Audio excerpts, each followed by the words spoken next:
Escola dominical, feita pra mim, pra você. Espaço pra crescer e a Bíblia conhecer, sempre junto com você. Escola dominical, feita pra mim, pra você. Espaço pra crescer e a Bíblia conhecer, sempre junto com você. Graça e paz a todos que nos acompanham aqui no canal Palavra Viva e Fiel.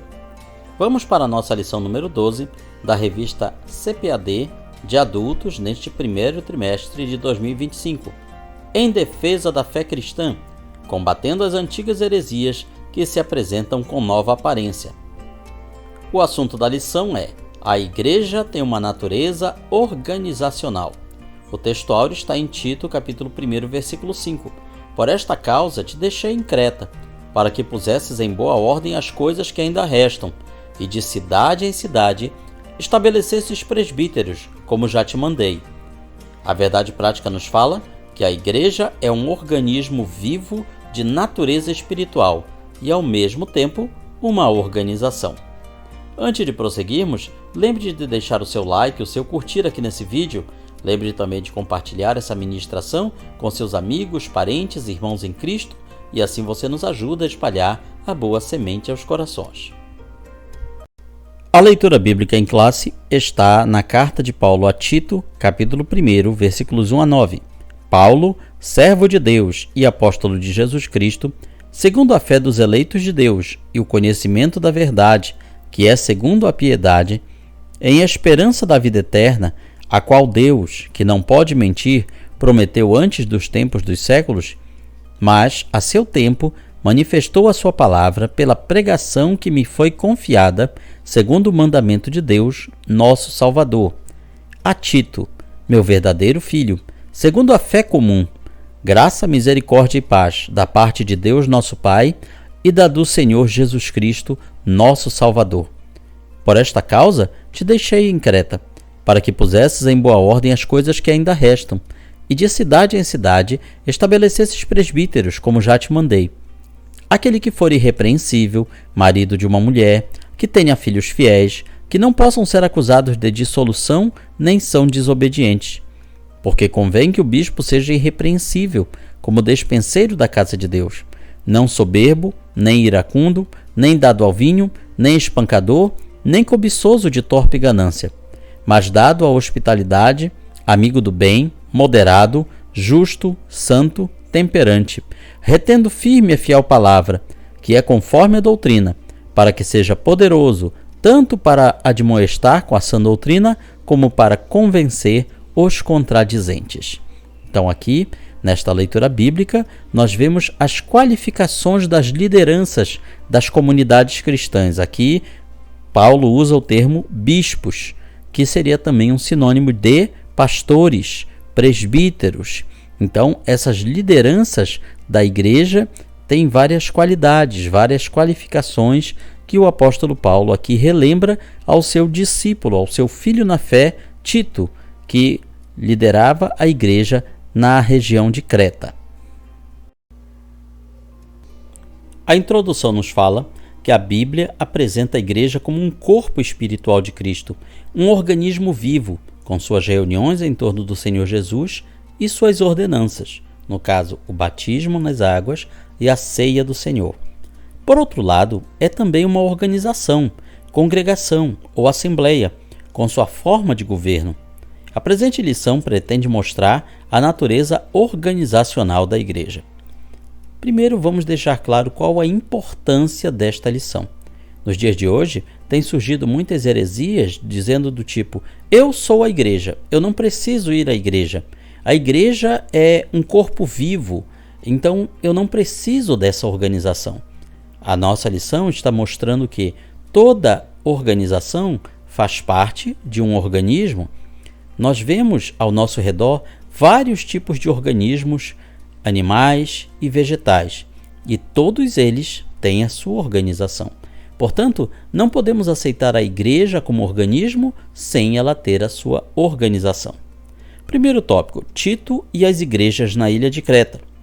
Primeiro item: Tito. O apóstolo escreveu a ele estando em Nicópolis, na costa oeste da Grécia, ou mais provavelmente a caminho dessa região, pois ele afirma: deliberei invernar ali e não aqui. Como as epístolas a Timóteo, a de Tito traz importantes diretrizes para os pastores em todos os lugares e épocas. Tito é chamado de verdadeiro filho do apóstolo Paulo, expressão que o apóstolo também usa para Timóteo. Tito era grego, ou seja, ele não era gentil, ele não era israelita, melhor dizendo, não era do povo judeu. Grego era uma expressão muito utilizada para abranger todos aqueles que não pertenciam ao povo de Israel naquela época.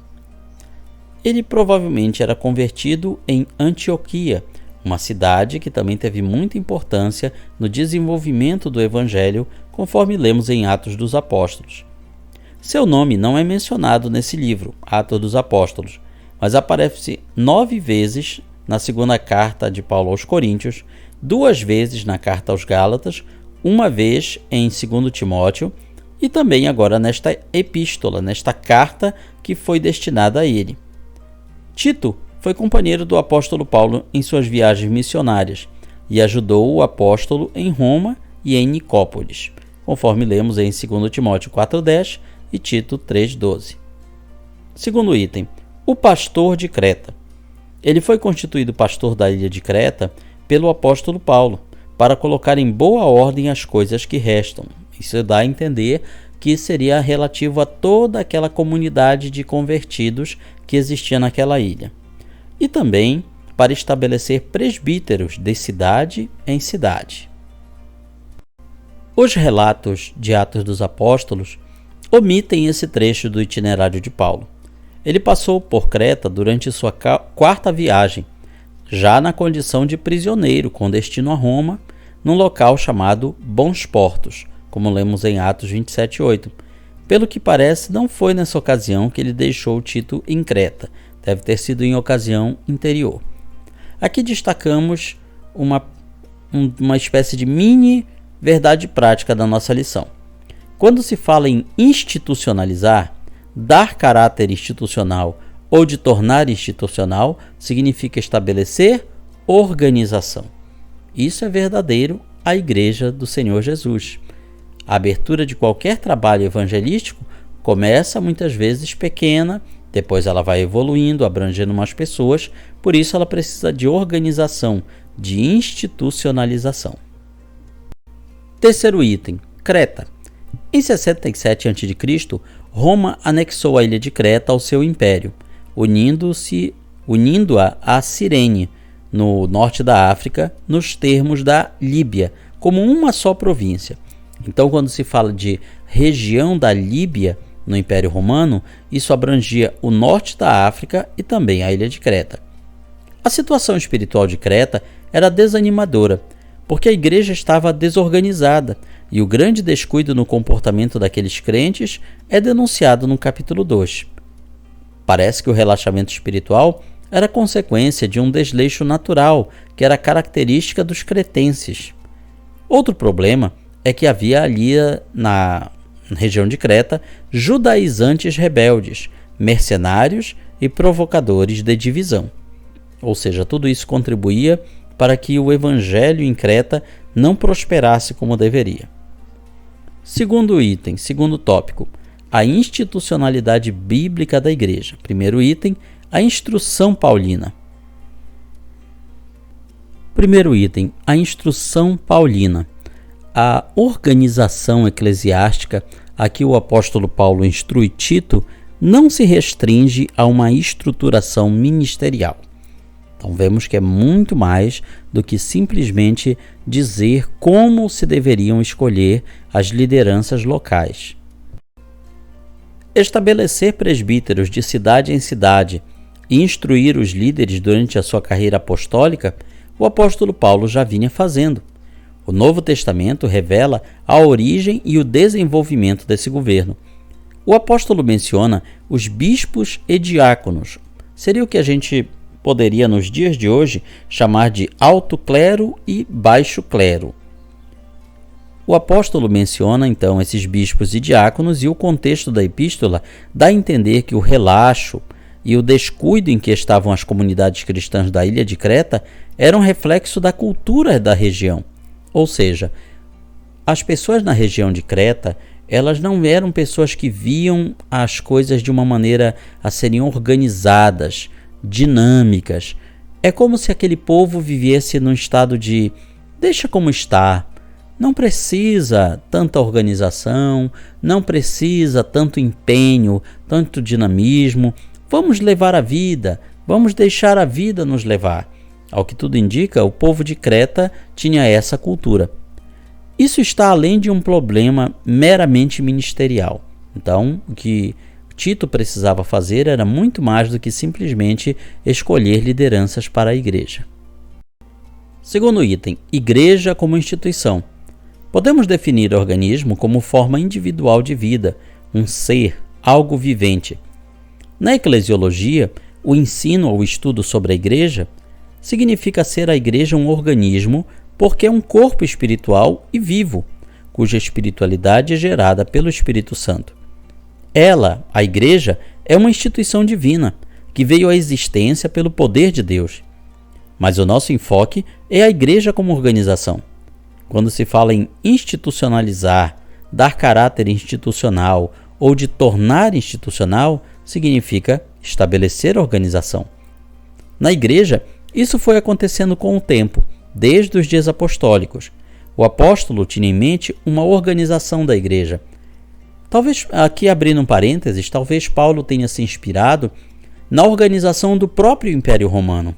Afinal, para manter um grande império como aquele, era preciso de organização. Paulo sabia que a igreja era pequena, mas ela ia crescer e ela precisava de uma estrutura organizacional. Ela precisava ter as suas regras, precisava ter as suas leis próprias para solucionar os problemas que viriam a surgir pelos séculos futuros. Veja então que Deus inspirou não só Paulo, mas os outros apóstolos a deixarem aquele legado que atravessaria 2000 anos de cristianismo e dando assim condições à igreja de se colocar frente a frente com os desafios que surgiriam. Terceiro item, organização. Temos no Novo Testamento alguns lampejos que nos mostram que aqueles irmãos se organizavam. Seguem alguns exemplos a favor da organização eclesiástica. Havia local e horário e ordem no culto, como lemos em 1 Coríntios 14. Havia reunião de ministério para consagração de presbíteros, segundo o contexto na época de uma igreja emergente. Vemos também que foi realizado um concílio, ou seja, uma grande reunião das lideranças da igreja para tratar as questões doutrinárias, como lemos em Atos 15. É o que nós chamaríamos hoje em dia de convenção de pastores. E a finalidade era tratar esses problemas da igreja na época. No caso, como deveria ser trabalhado a lei de Moisés pelos gentios que estavam se convertendo a Jesus. Então vemos aqui os primeiros começos de uma organização da igreja. Logo, aquelas pessoas que hoje em dia dizem precisamos voltar ao cristianismo puro e simples, daquela igreja primitiva, querendo com isso dizer que a igreja tinha que ser menos institucional, essas pessoas estão erradas. Nós vemos, já desde o começo, a igreja se organizando e colocando em ordem as suas lideranças e as suas regras. Ainda sobre essa questão da organização, vemos que as igrejas dispunham de serviços sociais para atender as famílias economicamente fragilizadas. Os capítulos 8 e 9 de 2 Coríntios tratam desse assunto. Vemos em Atos dos Apóstolos a instituição dos primeiros diáconos, 7 pessoas cheias do Espírito Santo. A finalidade deles qual era? Cuidar das viúvas e dos órfãos que faziam parte da igreja, distribuir os alimentos arrecadados de maneira a não sobrar para uns nem faltar para outros. Mais um exemplo, havia na igreja de Corinto o que hoje chamaríamos de comissão de ética e também havia uma tesouraria. A carta de recomendação era mais como um documento, um recurso para garantir a origem e identidade das pessoas.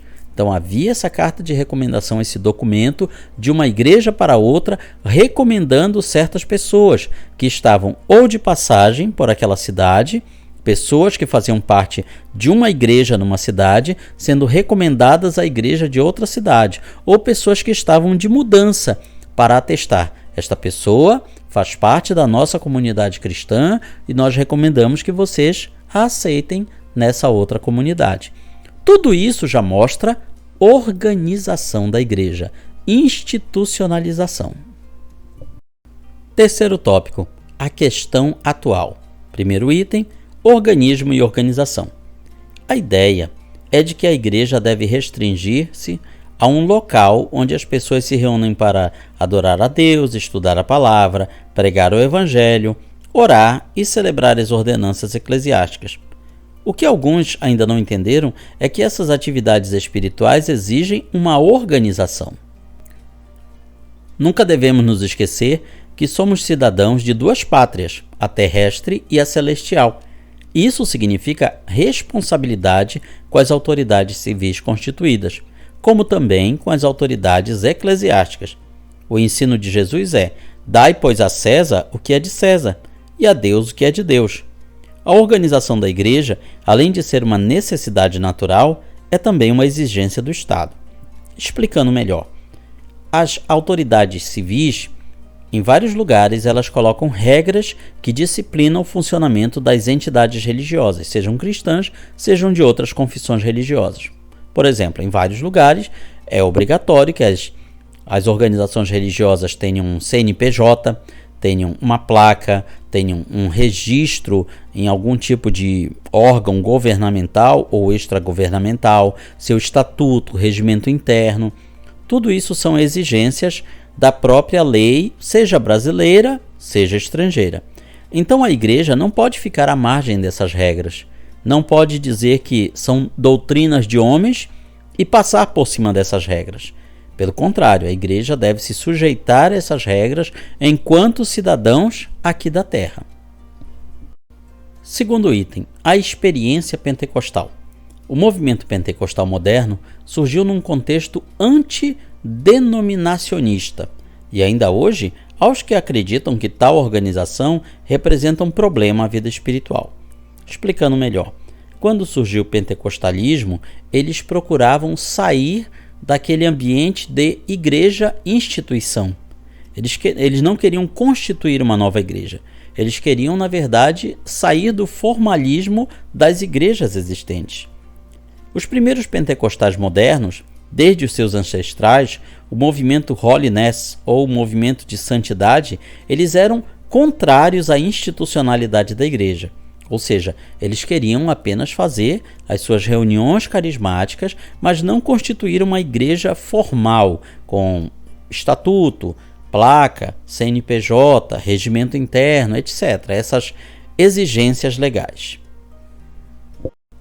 Charles Fox Parham, que foi o líder desse movimento de santidade, aos 20 anos de idade, assumiu o pastorado de uma igreja na cidade de Eudora, estado do Kansas, Estados Unidos.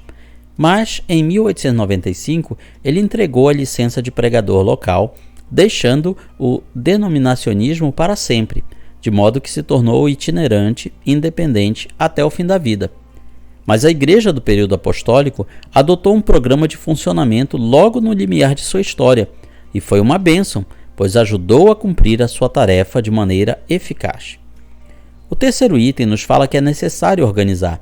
Em 1914, alguns dos pioneiros, no caso do movimento pentecostal, entenderam que havia chegado a hora de rever o sentimento antidenominacionista de Parham e de outros líderes que havia entre os pentecostais do movimento da santidade.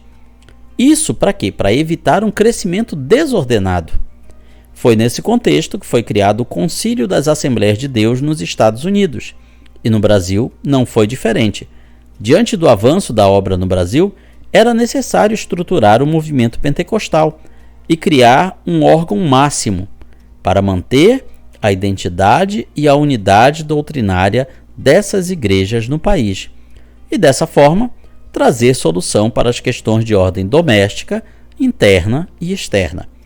Ou seja, para que não virar uma bagunça de igrejas, foi necessário fazer essa adequação, essa institucionalização, essa organização. Foi com base nesses ideais que os pioneiros brasileiros e suecos criaram a Convenção Geral das Assembleias de Deus em setembro de 1930, aqui em terras brasileiras. A conclusão da nossa lição de hoje é importante entender que organização e organismos não são elementos excludentes em si mesmos, mas o contrário, pois isso ajuda no arranjo entre muitos organismos individuais num sistema geral. Ou seja, a igreja organismo, ela não precisa abrir mão da organização. Hoje, existem muitas pessoas que se denominam serem igreja, mas não participam da igreja, das igrejas formais. Alguns os chamam de desigrejados, desinstitucionalizados, destemplados, sem denominação e outros nomes e rótulos. Essas pessoas acham que a igreja, como é um organismo vivo, não precisa de uma organização, não precisa de uma institucionalização. Mas o exemplo bíblico nos mostra que sim, é necessário que isso aconteça, para que o evangelho possa crescer e prosperar. A igreja é o povo de Deus do novo concerto. É uma comunidade internacional, uma congregação supranacional de estrangeiros e peregrinos. Seria humanamente impossível ela cumprir a sua agenda missionária, evangelizadora, ensino da palavra e serviço social em nosso país e no mundo sem uma estrutura organizacional.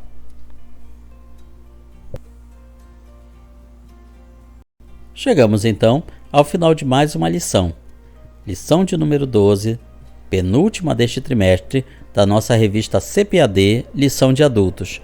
Comente, curta, compartilhe este vídeo, nos ajude a espalhar a boa semente aos corações. Que Deus nos abençoe.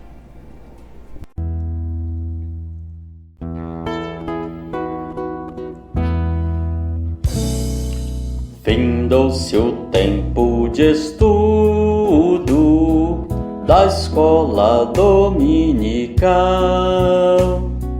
Boa lição aprendemos do nosso Pai Celestial.